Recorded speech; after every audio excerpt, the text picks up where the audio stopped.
안녕하세요 여러분, 김바쌤입니다. 자, 오늘부터 여러분들에게 책을 읽어 드리려고 하는데요. 제가 첫 번째로 고른 책은 장영희님의 문학 에세이죠. 문학의 숲을 거니다 라는 책입니다. 사실 이 책이 나온 지는 꽤 된 것 같아요. 언제 나온 거지? 제가 10년도 넘게 전에 이 책을 읽은 것 같은데 초판이 2005년이네요. 초판이 2005년이고 네, 어쨌든 초판이 2005년 꽤 오래된 거죠. 네, 아무튼 제가 기억하기로는 10년이 넘었는데 그럼에도 불구하고 이 책을 고른 이유는 제 기억에 참 재밌게 읽었었던 것 같아요. 어, 에세이가 그렇게 길지도 않고 그래서 여러분들이 편하게 들으실 수도 있고 제가 낭독을 하는 데에도 이렇게 부담이 없을 것 같고 그래서 첫 번째로 이 책을 골랐습니다.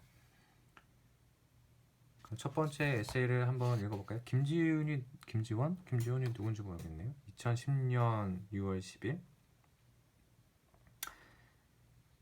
제가 이 책을 샀던 것 같은데 누구한테 따로 받은 것 같지는 않고, 네, 되게 기억이 안 납니다. 김지원이 누구지? 네, 아무튼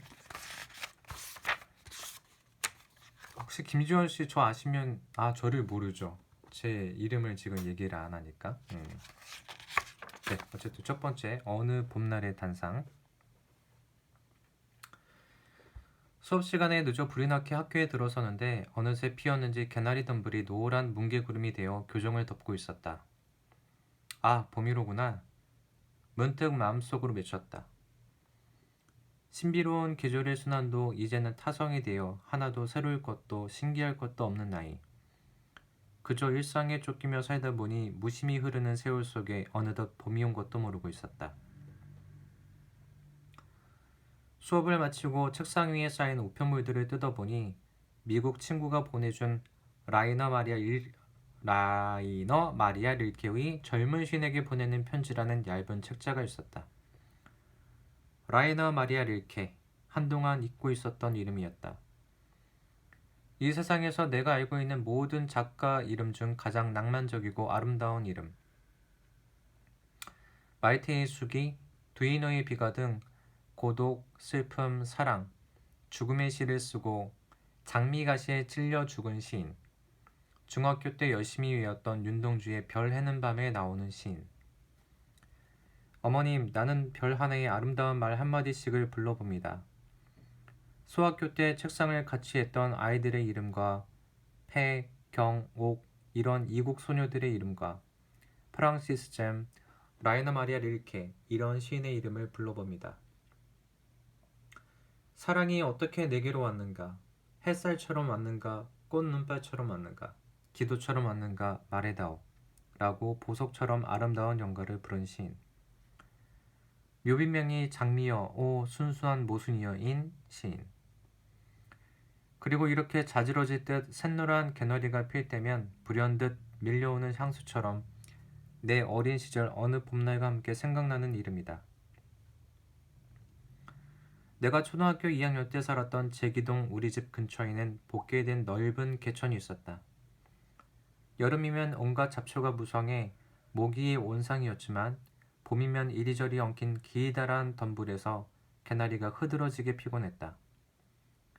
하루는 집 앞에서 친구들과 공기놀이를 하고 있는데 그쪽에서 놀던 아이들이 뛰어오며 소리를 질렀다. 이리 와봐. 사람이 죽어있어. 빨리. 우리들이 우르르 몰려간 그곳에는 정말 개나리 덤불 밑에 검정색 고등학교 교복을 입은 학생이 모자를 쓴 채로 웅크리고 누워 있었다. 진짜 죽은 듯이 눈을 감고 꼼짝도 하지 않고 있었다. 곧 엄마들이 불려 나왔고 우리는 그가 죽은 것이 아니라 며칠 동안 굶어서 허기가 져서 쓰러져 있었던 것이라는 것을 알았다. 엄마는 그를 우리 집에 데리고 가서 점심을 주었고 아이들은 다 우리 집으로 몰려와 그가 텐마루 끝에 앉아서 밥을 먹는 것을 구경했다. 물론 집주인의 자격으로 내가 제일 좋은 자리를 차지했지만 그가 밥을 아주 천천히 오랫동안 씹어 먹었다는 것 외에는 별로 생각나는 것이 없다. 그러나 나는 그때 그의 무릎 위에 놓여있던 책 표지에 라이너 마리아 릴케 시집이라고 쓰여져 있던 것을 분명히 기억한다. 릴케가 1903년부터 1908년까지 어느 시인 지망생에게 보낸 편지를 모은 젊은 시인에게 보내는 편지에서 내가 가장 인상 깊게 읽은 부분은 그의 사랑에 관한 정의이다. 우리는 어려운 것에 집착하여야 합니다.